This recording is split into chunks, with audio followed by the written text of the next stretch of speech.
All right, welcome everybody. This will be the first edition of Off Script, the series I run on Sword and the Script. I am Frank Strong, the chief blogger behind Sword and the Script, and I am very pleased to be joined by Mitch Joel. Mitch, welcome. Frank, thanks for having me. For those that do not know you, you are an entrepreneur, a blogger, a published author, a podcaster, worldwide speaker. Um, and Embarrassing. and so many other things. Well, I've always been very impressed with your work, and you strike me as among the elite influencers, if you will. I'd certainly put you in that category. You've always struck me as very humble and just very well grounded, and never see you out there as overly self-promotional. And so I'm really excited to have you.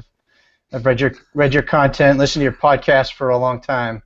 I appreciate it. It's like, well, someone's going to, I guess you can promote me, so thank you. Well, that's my job here now. Okay, I have a list of questions, and I'd like to run through them. That's typically what I do in the off-script series. Like I said, this will be the first time I do it on a Google Hangout. So always willing to try new things. But one of the things that you said, and I'm looking off camera here because I'm looking to my questions, but one of the things that you said that I thought was really profound, and you may have said this a couple times, but it was to the effect that the paradigm shift of new media is that the period at the end of the last sentence in a story is really just the beginning of the conversation. And so I'm wondering if you could expand on that a little bit and maybe describe what you think the impact has been on the world of marketing, of communications, and digital communications. Sure. So where it first came to me was my background is actually in journalism, and I spent many years chasing stories and chasing editors and wondering why that person was in that magazine and I couldn't even get a phone call returned. This is back before we had e-communications and email and stuff like that. And I published magazines, and I published magazines at a very interesting time, at least from my perspective, which was when the internet really started taking hold. I mean, I'm talking early days. For me, it was something that really changed and shook my world in a dramatic way.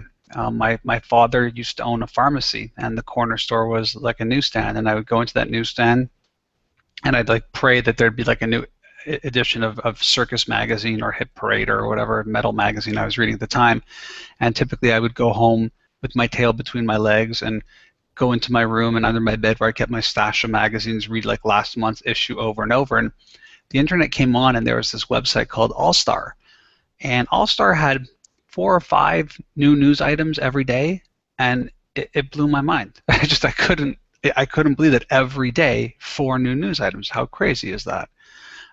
This is long before we had anything that we have now in our world, or things that have even passed. So if you transition to a bit later, when blogging came into fruition in the early 2000s, which is when I got very engaged in the platform, it became really obvious to me that, at that time at least, that the conversation around content was going to be something. So if you look at it in that trajectory, I would spend time speaking to very traditional media outlets about the impacts of new media and technology and what it was going to mean. And it seemed like that thought, it just crystallized. I actually spent one day in the early 2000s, like let's call it 2003, at Blogging for Business seminar. It was like a 3-day seminar, believe it or not. And tons of very traditional media people, journalists, talking about this is never going to take on, you can't compare this to real journalism, and that whole sort of thing. And it's sort of laughable now to even think about that, but that's how it was. And I remember sitting in the audience. I was also a presenter, and I was probably the most radical speaker back then. And I just realized that that's exactly what it is. To these journalists, once they filed the story, it's done. They're on to the next story. They could probably even care less if people read it or not. They got paid. They don't really care about circulation. That's the editor and publisher's problem. For me, being someone who's blogging, you're constantly like refreshing the browser, hoping someone left a message. Someone left a blog comment, somebody did something. If you transform that thinking from 2001, 2002 to today, it's even crazier, right? Like we write a blog post, if you still even write a blog post, like I do, so most people don't do it anymore, and you tweet about it and you Facebook it and you post it on LinkedIn and you talk about it on Google+, you do all these things, and it's true that a blog post is great, but if you're not working it and trying to get people engaged with it and watching what those people are doing, then what is it really? And to me, that was the big paradigm shift. It's not about just publishing a picture on Instagram, but the comments and the likes and the follows and the shares and the regrams and whatever you call them. Right. There's been some downsides to that too. You get into, and you start to allude to, well, you mentioned the reporters, the people writing the articles originally didn't have to worry about circulation. And today it's almost like we've gotten to the flip side of that, right? The whole click-based journalism, if you will. Listicles and things like that. Listicles. As in a recent podcast, I think it was SPOS, sorry, number 411. That's pretty amazing. 411 podcasts. You mentioned that you're a big fan of long-form content. It seems to be the antithesis of what you just described. If the period at the end of the last sentence is now a conversation starter, yet those conversation starters themselves, the original articles, are getting shorter. What does that mean for journalism? What does that mean for long-form content? Well, first of all, it means, do as I say, not as I do. Like, I'm like, if you want to have the best blogging advice for me, just do the complete opposite of me. That's basically such on the perfect trajectory. I've seen literally people leapfrog me by just doing the complete opposite, so it does work. I think for every person who's addicted to Twitter and 140 characters and loves just the sort of quick, back and forth you can have on a Google Plus, or the sort of micro blogging that I'm seeing a lot of on Facebook, where people used to blog a lot, or just sort of posting these little things and looking for the reaction. For all of that, and maybe it's just me, I want to scratch a little bit deeper beneath the surface. And so I don't think it's a zero-sum game. Shel Holtz, who does a very good podcast called For Immediate Release, he often says, I love it when Mitch Joel says, so I'm going to be that one of those people who's quoting him myself, but I often talk about how everything is with, not instead of.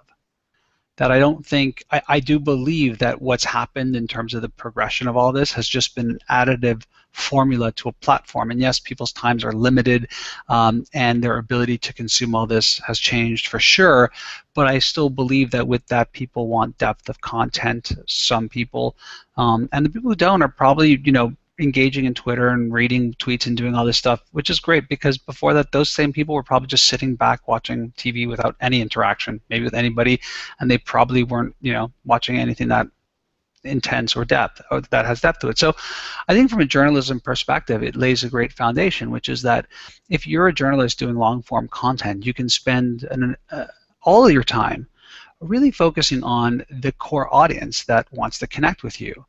We seem to forget that when it was newspaper-based, as an example, it wasn't a core audience. It was people who were looking for the sports section or the art section or a movie or cartoons.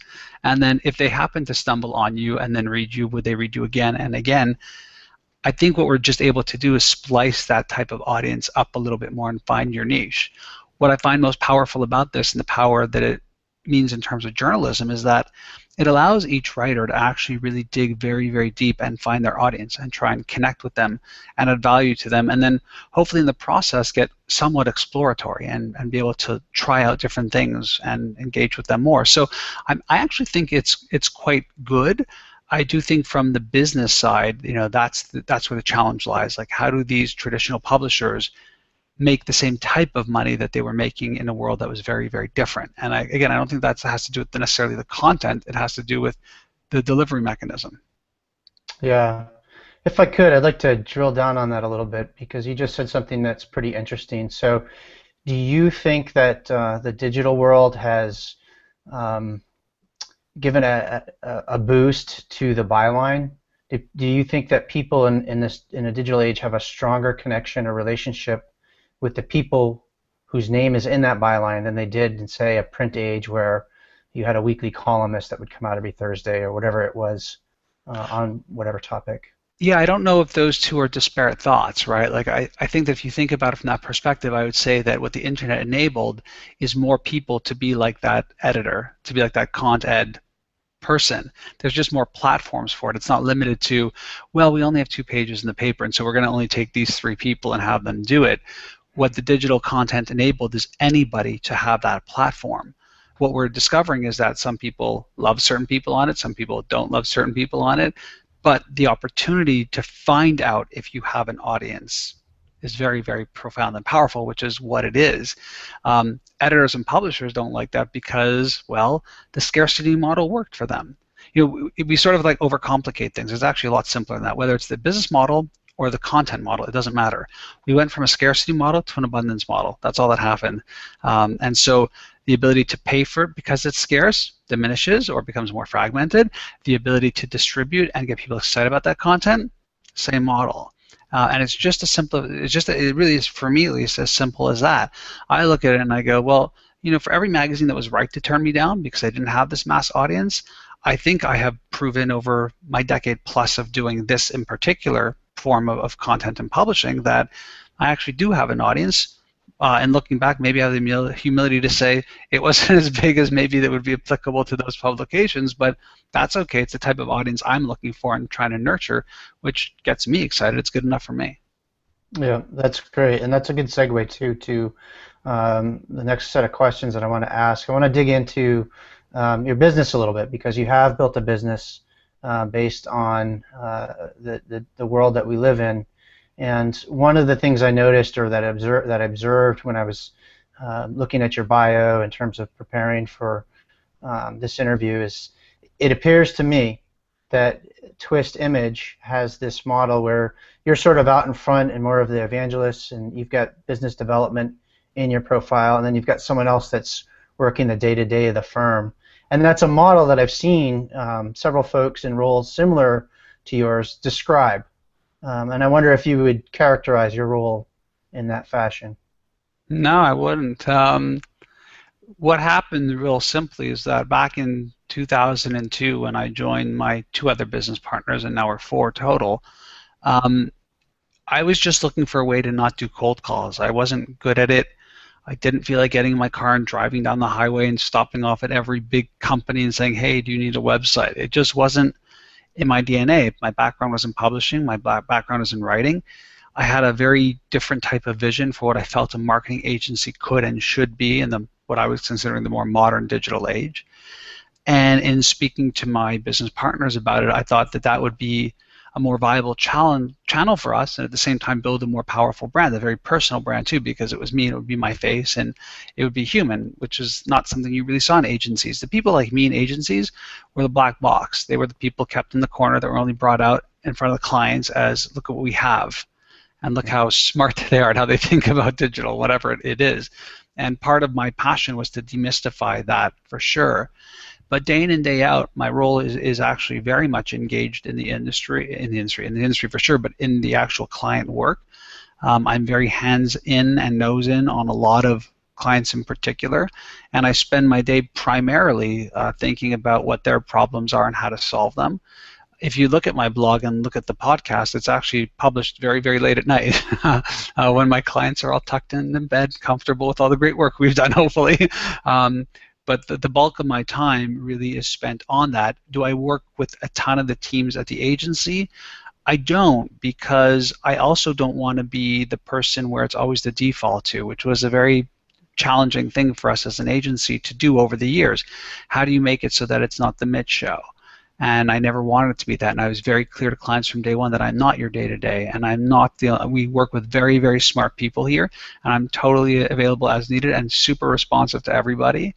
But my role is to empower everybody else in the organization also to be great at what they're great at, because I'm not a creative director, I'm not a strategist, I'm not a client services guy, I'm not a technologist, I'm none of those.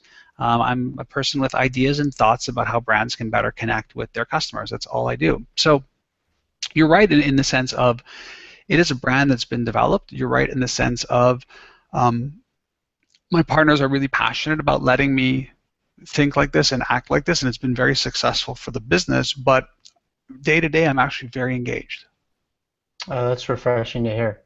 Let me ask a little bit more about the company. I did not realize that you had nearly 100 or over 100 employees at Twist Image. So when I read that, that surprised me. I mean, that's fantastic. It's very impressive.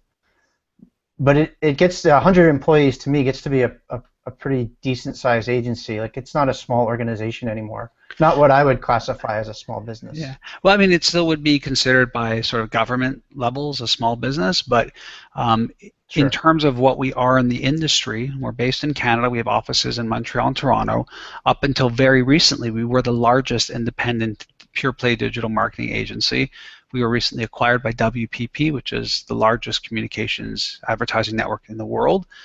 This is a company with 117 plus thousand employees, 3,000 plus offices in 100 plus countries. So we become a much smaller business and a much bigger machine now, which is strange. It's strange to say that I'm not the owner of the business anymore. It's absolutely strange.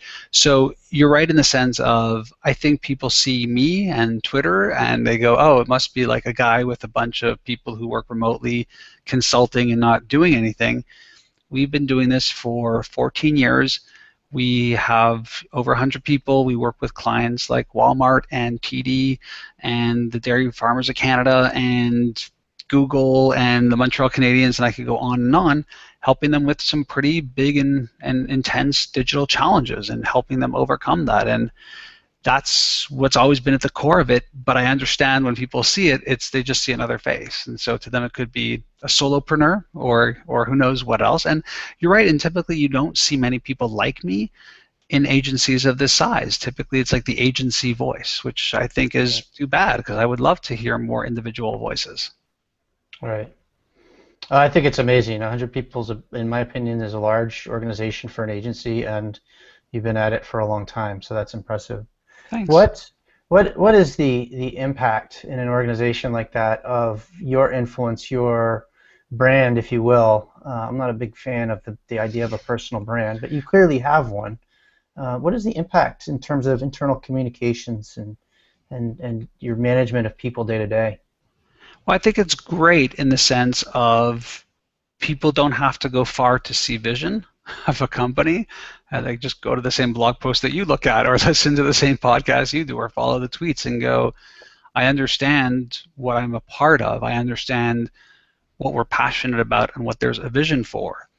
And that's, I think, really great because there's a level of transparency that is why should internal be any different from external? Why should people inside read a blog post before a client does or you do? The answer is we don't really know why, so I don't do that. On the other side, it's really challenging. I'm actually a really shy guy. I'm somewhat. I think I'm not sure if I'm introverted. I might just be socially awkward. I'm starting to realize. Um, so it's hard for me because people come in with the perception of, ooh, he's Mitch and he's done this and I just want to be friends with people. And I very often find myself in meetings saying to people things like, yes, I'm giving my opinion, but not the opinion of the president or this sort of brand thing you see as a team member. And so try and take it equally as you would another team member. Um, I don't think it works. I don't think it works well at all. And that's part of the struggle for sure every day that I face, which is how do really be a part of the team and park that thing on the side. And the best way we've found to do that, and again, we're public about pretty much everything, is we let people know that Mitch Joel is a brand that the company manages. It's not necessarily who I am. I mean, it is who I am, but it's just a thing. It's a persona that we're managing to have people understand who we are and what we're about, and whether or not it's a popular brand or not, or people connect to it or not, shouldn't really have any weight in a room where we're trying to get the best idea for the client. So I think spiritually and philosophically, it sounds great and it's easy. They're words that roll out of my mouth to you really easily. Um, Candidly, I don't think it's the easiest thing to execute on because people come in and go, wow, like this is, it's interesting. And listen, there are times in my life where I'll look at my own Instagram feed and go, wow, that's interesting. Like that was a lot of fun. I mean, it is, I'm not going to sit here and pretend like I dig holes. I get to like go to TED and hang out with Neil Gaiman. Yeah, okay, that's win. I was a kid reading Sandman, just dreaming. So stuff like that, like I'm not foolish enough to sort of look at and go that that's not fun or cool. It's just part of the job. Like I'm fully aware that like I'm really enjoying it. Yeah, that's a really fascinating answer. I had several epiphanies as you were talking because it introduces a whole new level of leadership challenges I hadn't even thought of. just being equal at the table, and you know, getting the other folks on your team, the brand strategists, the creative folks, to be able to contribute with the same weight in terms of a client problem. That And is I fascinating. would I would even say for them to do their jobs for that they were hired to do. Like you shouldn't feel like someone's vetoing it. You should feel like we're all partners at the table, but you're in charge of the great work you're doing. And if I come in with a stupid thing like, "Hey, what are we doing? Like, what wouldn't this be cool? Because I've seen this brand do something like this on Vine." It shouldn't become like, like let's go in that direction. It's just a thought. It's just an idea of I'm an infovore. I see and read a lot of stuff. It's what I do. Take it for what it's worth. You might dismiss it. You might think it's a really important thing to take forward. It's something that does happen in business, because when you're in the room with the boss, and I've seen it a million times, that whoever's leading the P&L says something, and the whole ship veers in that direction. You The know. hardest, yeah, the hardest thing to do. I often will talk to my business partner, one of my business partners, who's our CEO, who's also like was a mentor of mine for years before he became part of our business. There are times where we sit in a room with really sophisticated marketers and people who are super smart, and we'll leave the room, and I'll sort of say to him like, I know I don't have a university degree. I love this stuff and I read a lot about it. I'm pretty engaged with it. And I'll be like, I'm not sure if like that person is a total genius and I don't understand them, or if they were just blowing smoke, like just a bunch of jargony stuff. And more often than not, he'll turn to me and go, "You're okay. Don't worry about it. You're okay." Because it's exactly that. I feel like that's sometimes in rooms too, and you realize that a lot of it is posture, and a lot of it is people just literally dropping jargon. Where I think I've made an impact on this industry, and where I want to continue making an impact in this industry, is when I speak. I think it's a good example when I speak on stage and people say to me after things like, "You really make it easy to understand, and you really make that sort of dotted line to the value of business very, very clear without scaring us." I can't think of a higher, more profound compliment. Again, the challenge with that is when you're in a room with teams, is ensuring that everybody's voice gets a chance and a say, even if your brain goes faster or slower than other people. And it's challenging for everybody for sure, but it is something that I think often about. Yeah. And clearly you have made an impact, and it's had an impact on the industry, because you've recently had a milestone. You referenced it earlier, but you were able to sell your firm to WPP. Um, and I wonder, I wanted to ask you a little bit about that acquisition. I've Sure. uh, had some experience. I belonged to a small agency when I very, very first started in the industry that got acquired by Hill and Knowlton, which of course is a WPP Right. company. Yeah. Sure. And so I wondered, have you been down the path before? Have you done the business dance? A lot of folks talk about being to the table multiple times. You were in business for 14 years. And then maybe, how did it happen? Did you approach them? Did they approach Sure. you? Um, we approached them for sure. We were looking about 18 months ago at change. This is we're four business partners. And the conversation quickly looked to things like, let's acquire a business. Then the conversation quickly went to, let's add the services that we feel we're lacking and hire against them. And so I'll break each one up. The acquiring a business one, we looked at a couple of businesses. Some were interesting, some less. What it really came down to is the four of us looking at each other and saying, can we make this significant investment, because it was significant, out of our own pockets, or do we want to then go to the bank and ask for a loan, or do we want to actually take in money, outside money, and do this? And the four of us realized really quickly that we liked the four of us. We really liked the partnership that we developed. We liked working together. And also we'd come to a point, like you said, after 14 years, where that desire to take that risk was minimized. We sort of looked around and went, what if it doesn't work? Do we want to leverage that to have a potential issue? We just, again, I joke and tell people we're getting old, maybe a little bit old. But that sort of thing of like, let's just go for it. It wasn't as exciting in that component. We were looking more at the risk than the opportunity. And so we sort of said, let's take a step back from that. Hiring, currently, as you said, we've got over 100 employees. I probably have 10 or 11 openings. I was like, so we're going to add on another 30? We can't find these 11. We're going to have 45? Like, it just seemed like such an audacious, crazy thing. And in that conversation, someone we were being consulted with said, have you thought about being acquired? And we were like, that's idiotic.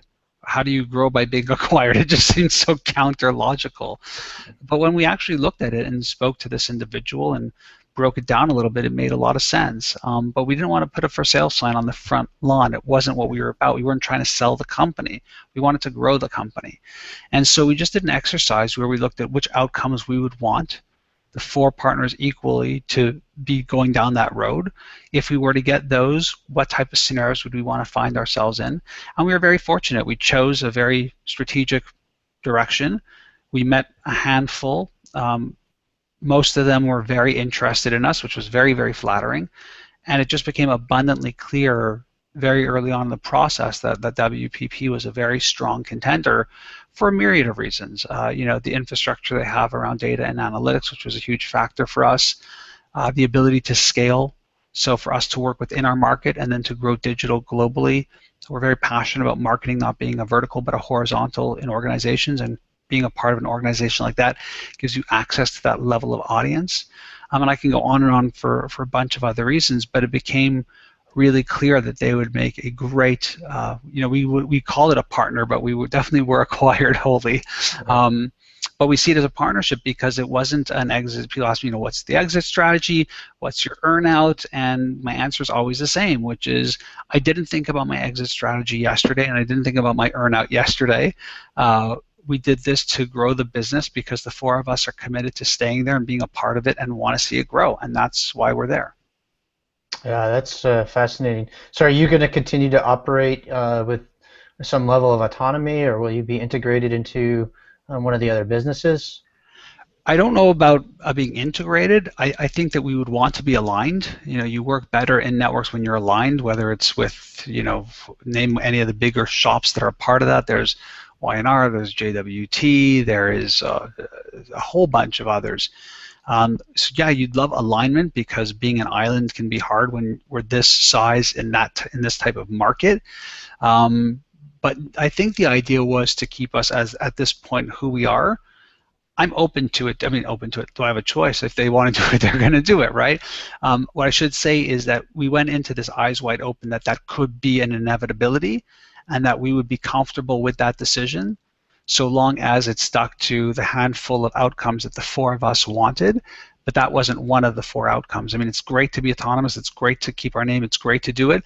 But at the end of the day, if they're like, hey, you guys would be really great at this, and we really saw that, I'd be okay with it so long as the other stuff, allowing us to continue to run it, allowing us to choose our teams and stuff like that could maintain. And I suspect it will. People keep asking this, and I keep sort of like reflecting on it as someone who's been down this road many times, and I'm like, how are they going to make back their investment if they screw this up? Like, I just don't get it. And I know people will roll their eyes and say, oh, you'll see, like they managed to do that. I haven't seen it. It's been nothing but great people. They don't seem very operational. They seem more like just do what you guys do and make sure that you're doing well and let us help you do it better. Very early days, so I'm sure I'm still in the honeymoon phase, and get back to me in 6 months and see if I'm still loving it as much as I am today. Who knows? I hope I am. Well, congratulations to you and your team. Wish you lots of luck in your growth, and I really appreciate your time tonight. Thank you for joining us. Well, I thank you for encouraging this behavior, because I know you wanted me to type this out, and I was like, I'm not good, Frank. If you want me to type this out, we might do this in a couple of years. So I appreciate you taking the risk on a Google Hangout. I think it's a great thing. Thank you.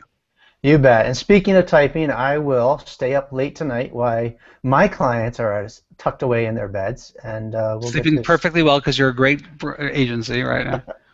Well, in-house, right? But I still treat them as clients. I have several different products and Good. several different business leaders, and they are my clients. Good. But we'll get this typed up and published tomorrow up on Sword in the Script. Thank you so much. My pleasure. Thanks, Frank.